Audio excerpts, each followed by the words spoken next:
حضور کے ذمے جو امت کے حق تھے حضور نے وہ سب ادا کر دیے، صرف ادا ہی نہیں کیے بلکہ ان کا حق ادا کر دیا۔ اب امت کے ذمے جو حضور صلی اللہ علیہ وآلہ وسلم کے حقوق ہیں وہ ادا کرنے چاہیے، ہم پر لازمی ہے۔ حضور کے حقوق بہت زیادہ ہیں امت کے لیے، تو ان میں سے چند یہ ہے، آپ توجہ سے سنیں۔ سب سے پہلا حق یہ ہے کہ امتی کو حضور صلی اللہ علیہ وسلم کی ذات پر ایمان لانا ہے۔ دوسرا یہ ہے کہ امتی حضور صلی اللہ علیہ وسلم کی اطاعت کرے۔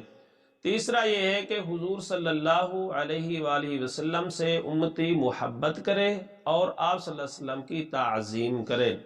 چوتھا حق یہ ہے کہ امتی حضور صلی اللہ علیہ وآلہ وسلم کی اہل بیت اور آپ کے صحابہ کرام، تمام صحابہ کرام، ان کی اطاعت بھی کرے، ان سے محبت بھی کرے اور ان کی تعظیم بھی کرے۔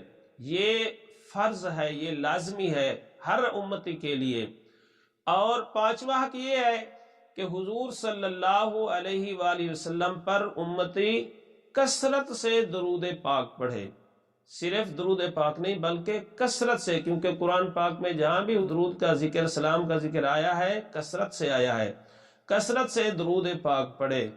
اور چھٹا حق یہ ہے کہ امتی حضور صلی اللہ علیہ وآلہ وسلم کے در پر یعنی آپ کے روضہ پر حاضری بھی دے۔ اللہ تعالیٰ جس کو اتنی استطاعت بخشے، توفیق بخشے، مالی پوزیشن اچھی ہو تو اس کو چاہیے کہ وہ حضور کے در پر، حضور کے روضہ پر ضرور حاضری دے، یہ بھی حقوق میں ہے۔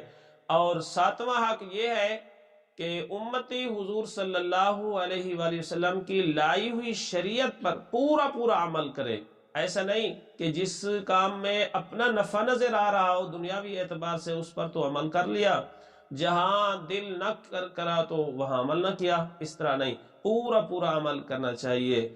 اور آٹھواں حق یہ ہے کہ امتی کو حضور صلی اللہ علیہ وسلم سے محبت کی وجہ سے، آپ سے محبت کا یہ تقاضا ہے کہ کم از کم اپنی شکل بھی اس طرح بنا لے جس طرح حضور صلی اللہ علیہ وسلم کا رخ انور تھا، جس طرح حضور صلی اللہ علیہ وسلم کا چہرہ مبارک تھا، اس طرح کے آپ چہرہ بنائیں، اس طرح کی آپ شکل و صورت بنائیں۔